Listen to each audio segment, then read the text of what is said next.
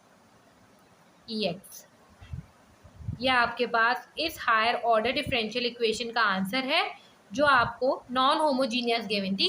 सबसे पहले आपने होमोजीनियस सॉल्यूशन निकाला इसका, मतलब कि yc निकाला। अच्छा, yp जो है इसको हम कहते हैं पर्टिकुलर इंटीग्रल, ठीक है, इसकी फुल फॉर्म है पर्टिकुलर इंटीग्रल, सही है। फिर आपने yc निकाला, बिल्कुल वैसे ही जैसे हम निकाला करते थे, राइट हैंड साइड पे 0 रखा, आपके पास वही इक्वेशन बन गई जो 10.1 में आपको दी हुई होती थी। आपको आता है yc निकालना, आपने yc निकाल लिया। उसके बाद yp हमने देखा, yp का सबसे पहला केस देख रहे हैं अभी हम, जिसमें हम क्या करते हैं, जब हमें एक्सपोनेंशियल गिवन होता है, ठीक है, एक्सपोनेंशियल केस गिवन होता है, जब हमारे पास जो है एक्स के साथ जो भी कोफिशिएंट होता है हम उसको डी की जगह ए पुट करके अपना yp निकाल लेते हैं। आखिर में दोनों को प्लस करना आपने नहीं भूलना है, yc प्लस का yp आपका टोटल आंसर होगा। अब हम इसका दूसरा क्वेश्चन करके चेक कर लेते हैं। अब ये हमारे पास एक्सरसाइज 10.2 का दूसरा क्वेश्चन है। क्या गिवन है हमें, डी स्क्वायर माइनस का 3d प्लस का 2 y equals to ex plus का e माइनस 2x। आपने देख लिया केस है ये, नॉन कांस्टेंट है, ठीक है, और यहाँ पे मुझे कोई ना कोई x का फंक्शन गिवन है। अब मैं चेक करूँ ये कौन सा केस है, केस 1 है एक्सपोनेंशियल का, बिल्कुल ठीक है। मगर एक चीज़ देख लेते हैं, तो यहाँ पे बीच में प्लस लगा हुआ है। अब ये किस तरह से होगा, इसका yp कैसे निकलेगा, yc तो हमारे लिए कोई प्रॉब्लम नहीं है, हमें yc निकालना आता है। फॉर yc हम क्या करेंगे, राइट हैंड साइड पे सबसे पहले 0 रखेंगे, डी स्क्वायर माइनस का 3d प्लस का 2y इक्वल्स टू 0। इसको ऑक्सिलरी इक्वेशन में कन्वर्ट करेंगे, वो लाइंस लिखेंगे जो हम लिखा करते थे। आपने हर स्टेप को डिस्क्राइब करना है पेपर के अंदर, ठीक है, कि आप कहाँ क्या कर रहे हैं, इस तरह से ही हम जो है शो कर सकेंगे हमने किस स्टेप में क्या किया है, ठीक है। तो ये हो जाएगा लैम्डा स्क्वायर माइनस का 3 लैम्डा प्लस का 2 इक्वल्स टू 0। अब ये आप रूट्स निकाल लेंगे, 5 और ये हो जाएगा 3, ठीक है। तो 1 माइनस 3 2, पहला रूट आ गया 2, दूसरा आ गया 1, ठीक है। लैम्डा 1 आ गया 2, दूसरा आ गया 1। ये कौन सा है हमारे पास, डिस्टिंक्ट और रियल है, तो हम इसको किस तरह से लिखा करेंगे, c1e2x प्लस का c2ex, सही है। ये हमने लिख दिया, ये हमारे पास क्या आ गया, yc आ गया। अब हमें क्या निकालना है, yp निकालना है। For yp we know that 1/fd is equals to rx, सही है, 1/fd इंटू rx। अब हमारे पास यहाँ पे fd क्या होगा, हम पूरी इक्वेशन लिखेंगे और उनको बताएंगे कि यहाँ पे fd क्या है हमारे पास, माइनस का 3d प्लस का 2y equals to ex plus का e माइनस 2x, ये हमारे पास fd है, ये y है, इक्वल्स टू rx है, सही है। fd की जगह हम लिख देते हैं yp इक्वल्स टू 1/fd, मतलब कि डी स्क्वायर माइनस का 3d प्लस का 2 इंटू rx, जो कि हो जाएगा ex प्लस का e माइनस 2x। अब यहाँ पर हमें एक मसला हो गया, मसला ये हो गया कि हम जब यहाँ तक पहुँचे तो हमें पता चला कि भाई हम इसमें a कौन सा पुट करें।